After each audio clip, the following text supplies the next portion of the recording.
Good morning বন্ধুরা, কেমন আছো সবাই? আশা করি সকলে ভালো আছো, সুস্থ আছো। আর আমরাও কিন্তু বেশ ভালো আছি। দিদি সকাল সকাল উঠে স্নান সেরে একদম আমাদের জন্য চা বানিয়ে দিয়েছে। অনেক দিনের ইচ্ছা ছিল দিদির হাতে চা খাবো। প্রায় ব্লগে দেখি দিদি ভাই কিন্তু খুব সুন্দর করে সকালবেলা চা খাওয়ার পর দিদি দেখো আমাদের ডিম টোস্ট বানিয়ে দিল। আর এই যে হচ্ছে ডিম টোস্ট বাবু খাচ্ছে। যাই হোক, সকালবেলা আমাদের যেহেতু এগুলো খাওয়া অভ্যাস নেই, আমরা সকালবেলা চাটা একটু অর্ধেক যেহেতু আমি খাই, তোমাদের দাদা খায় না, তো দাদার জন্য ডিম টোস্ট বানিয়ে দিয়েছে। আর ওদিকে দিদি কিন্তু ভাত বসিয়ে দিয়েছে অলরেডি, মানে সকালে খাওয়ার জন্য। সকাল সকাল ঘুম থেকে উঠে দিদি আমাদের জন্য ভাত বসিয়ে দিয়েছে। আর ভাত কিন্তু পুরো কমপ্লিট, মানে তাড়াহুড়ো বেঁধে গিয়েছে যে কখন আমাদের দুটো ভাত খাওয়াবে। সত্যি কথা বলতে দিদি খাওয়া নিয়ে ব্যস্ত। আমাদের যে আমরা এসছি ঘোরাফেরা নিয়ে একটু ব্যস্ত থাকবে তা না, শুধু খাওয়ার জন্য রান্নার জন্য ব্যস্ত।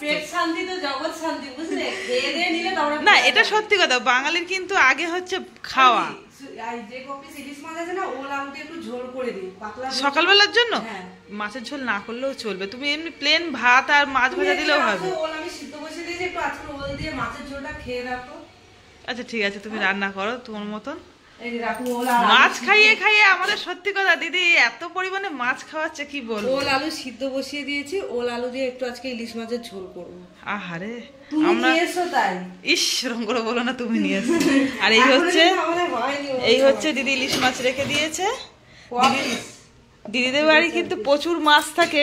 আর আমরা এমন টাইমে এসছি দিদি মাছ খাওয়াতে পারছে না বলে অনেক দুঃখ করছে। তো কিনে খাওয়ালেও আমাদের কিন্তু অনেক মানে মাছ খাওয়াচ্ছে। আর দিদির ঘরে তো সবসময় মাছ থাকে। যারা ব্লগ দেখো দিদির, অবশ্যই তোমরা জানো যে দিদির ঘরে কত কত মাছ থাকে। তো মাছ ঘরে না থাকলেও আমাদের কিন্তু প্রচুর মাছ কিনে খাওয়াচ্ছে, 2 রকম 3 রকম ভাগের মাছ। কালকে তো রাতে মাছ কেনা নিয়ে ঝামেলা বেঁধে গেল যে মাছ খাওয়াতেই হবে দিদি। সকালবেলা উঠেই কিন্তু একদম রান্না বান্না নিয়ে তড়িঘড়ি বেঁধে গিয়েছে। কি রসুন দিচ্ছ নাকি এতটা? এই একটু চিকেন করবো বলে জন্য রসুন টসুন ছাড়াই আবার ঘুরতে যাবো না রান্না করে। এদিকে মাছ, ওদিকে আবার চিকেন নিয়ে আসবে। গতবারে এসেছিলাম, এসে মানে খাওয়ানো নিয়ে এত ব্যস্ত হয়ে গেছে, খেয়ে বলে আমার ভীষণ শরীর খারাপ করেছিল। ওই জন্য আমার খেতে ভয় লাগে। দিদি কিন্তু রান্না ছাড়ছে না, রান্না করেই যাচ্ছে। আমরা দেখো ভাতের সাথে ডিম টোস্ট দিয়ে খাচ্ছি।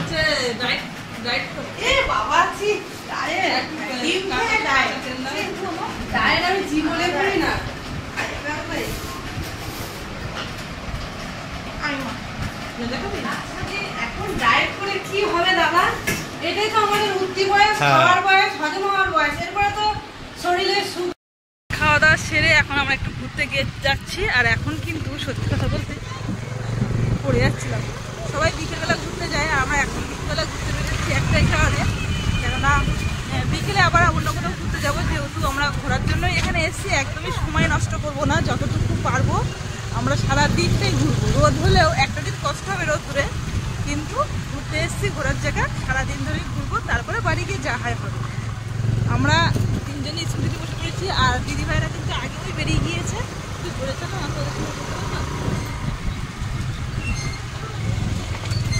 চলো কোথায় ঘুরতে যাচ্ছি তোমাদের সঙ্গে অবশ্যই শেয়ার করবো।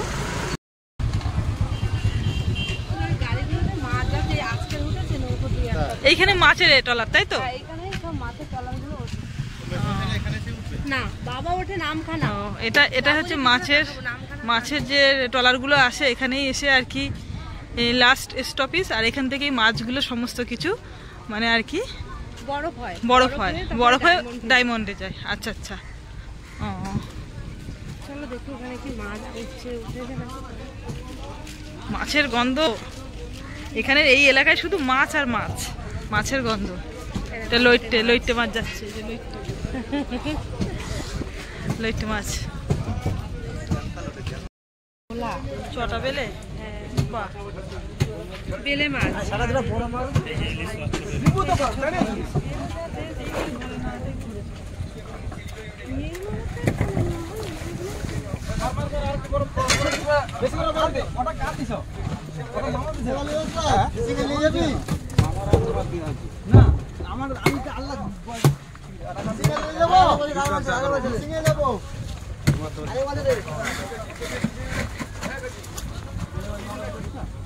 তোমার চন্দ্রমুখী আছে।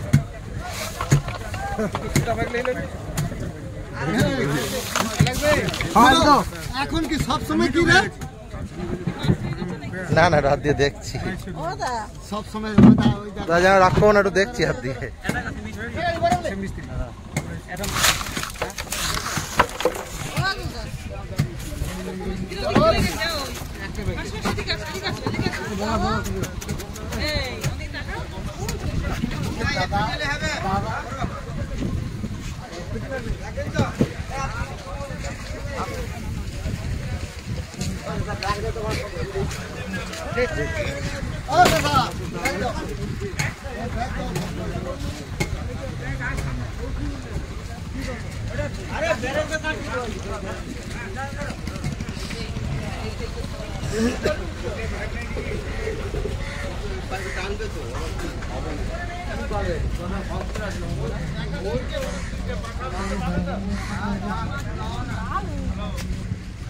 একটু হাত দিচ্ছি বাচ্চা।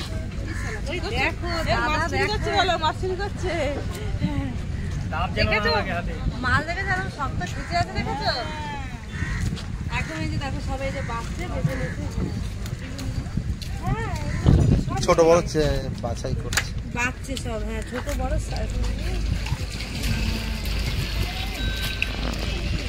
আমার তো মনে হচ্ছে আমাদের এইটা মনে হয় সরে আসছে, ওইটা সরে যাচ্ছে আর এটা একটু ঘা লেগে দূরে গিয়েছিল।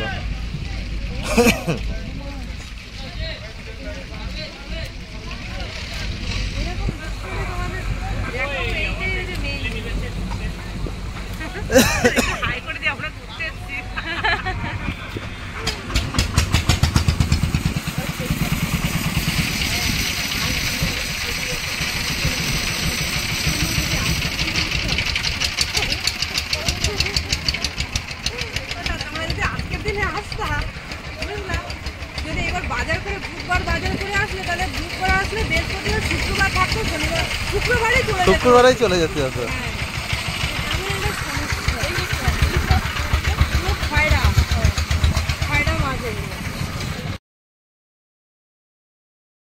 দিদি ভাইয়ের ব্লগে দেখি অনেক অনেক মাছ রান্না করতে, মাছ কাটতে, তো সেই মাছগুলো অনেক অনেক কোথা থেকে আসে সেগুলোই আমরা আজকে দেখতে চলে এসেছি।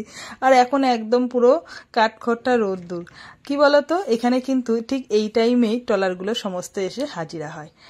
আর অনেকটাই মাছ তোমাদের সঙ্গে শেয়ার করলাম। আমরা তো দেখে ভীষণ ভীষণ খুশি, যেহেতু এত মাছ আমরা সত্যি কথা বলতে কখনোই দেখি না, মানে দেখি না বলতে আমাদের দিকে নেই, তো দেখবো কোথা থেকে। তো যাই হোক, এটা হচ্ছে লোটে মাছের ট্রলার আসছে, জানো তো। আগে দেখলাম ইলিশ মাছ দেখলাম, লোটে মাছ দেখলাম, আবার এখানে দেখি লোটে মাছের ট্রলারটা আসছে। তো চলো তোমাদের সঙ্গে একটু শেয়ার করি। আমরা তো দেখি ভীষণ আনন্দ, এত মাছ কখনোই দেখিনি। আমাদের এখানে যা লোটে মাছ আছে সত্যি বলতে পচা, গলা, ধসা এইসব মাছ দেখেই আমরা অভ্যস্ত। আর এটা হচ্ছে টাটকা টাটকা মাছ। তো যাই হোক, দিদিভাইদের বাড়িতে গিয়ে কিন্তু আমরা অনেক রকমের মাছ খেতে পেলাম। বিশেষ করে সব মাছগুলোই একদমই টাটকা টাটকা। আমাদের এখানে যে নোনা মাছগুলো আসে অনেক দিন বাদে আসে, আর এখানে সদ্য সদ্য নদীর থেকে উঠছে। আর দাদা তো একদম সদ্য সদ্য মাছ এনে আমাদের অনেক ধরনের মাছই খাইয়েছে।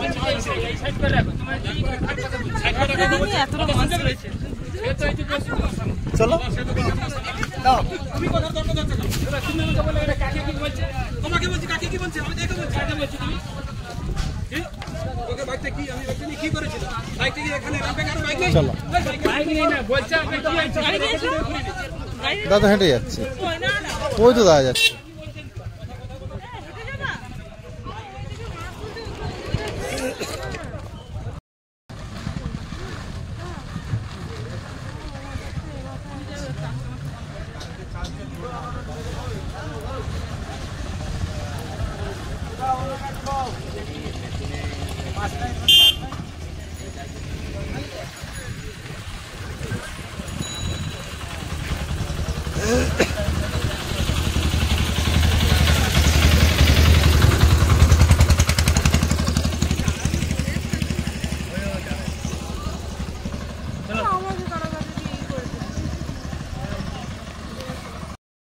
বকখালি এসে দেখো এই যে বানি গাছের ফল দিদিভাই দেখাচ্ছে আমার। এই যে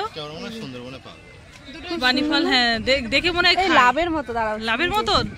হ্যাঁ তো সত্যি কথা, হ্যাঁ দেখো কি সুন্দর, লাভের মতনই। যাই হোক আমরা এখন ঘুরতে এসেছি চারিদিকে, জানু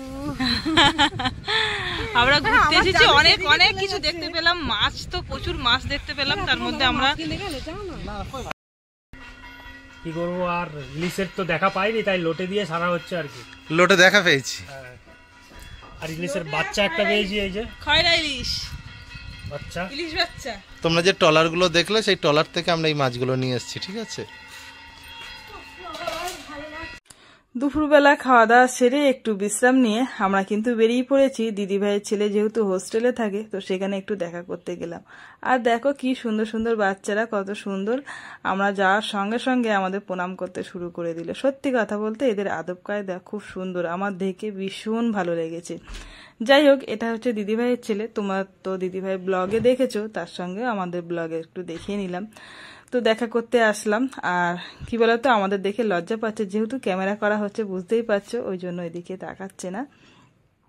যাই হোক, ছোট মানুষ, আর আমরা যেহেতু হঠাৎ করে গিয়েছি, ও দেখে এমনিই লজ্জা লাগছে। তো আমরা এখান থেকে একটু নামখানা ব্রিজে যাব ঘুরতে। তো দিদিভাই ছেলের সঙ্গে একটু দেখা সাক্ষাৎ করে নিলাম। আমার অনেক দিনেরই ইচ্ছে ছিল ছেলের সঙ্গে একটু দেখা করব। আগের বারে এসেছিলাম, তখনও ছেলে হোস্টেলে ছিল। সত্যি কথা বলতে সময় ছিল না হাতে যে দেখা করতে আসবো। আজকে কিন্তু হাতে সময় নিয়েই আমরা বিকেলবেলা আমরা ঘুরতে বেরিয়ে পড়লাম। আর এই ব্রিজটা হচ্ছে সব থেকে নামকরা ব্রিজ, এটা হচ্ছে নামখানা ব্রিজ, যেটা আগে ভ্যাসাল ছিল, তো এখন সেটা ব্রিজ করেছে। আর বিকেলবেলা একটু ঘুরতে বেরিয়েছি, যেহেতু আমরা সুলতাদির ছেলের এখানে এসেছিলাম ঘুরতে, আর একদম পাশেই হোস্টেলের পাশে। ওই যে ওরা আগিয়ে যাচ্ছে আর আমরা এখন যাচ্ছি। আমরা কোনোদিন ভাবতে পারিনি নামখানা ব্রিজের উপর দিয়ে শুধু মোটরসাইকেল চালিয়ে যাবো। শুধু শুনে গেছি যে ব্রিজটা খুব সুন্দর, অনেকের ব্লগে দেখেছি, ঘুরতে আসছে দেখছি, কিন্তু আমরা যে আসবো আমাদের কাছে একটা স্বপ্ন ছিল। তো বেশ ভালো লাগছে ব্রিজটা, দেখো খুব সুন্দর লাগছে, মানে নাম করা যেটাতে আগে ভ্যাসাল ছিল, ভ্যাসালে পারাপার হতো, তার উপর দিয়ে আজকে আমরা মোটরসাইকেল চালিয়ে যাচ্ছি, তাও হেলমেট ছাড়া যাচ্ছি, বিনা হেলমেটে। দিদিরা ওই আগিয়ে গিয়েছে।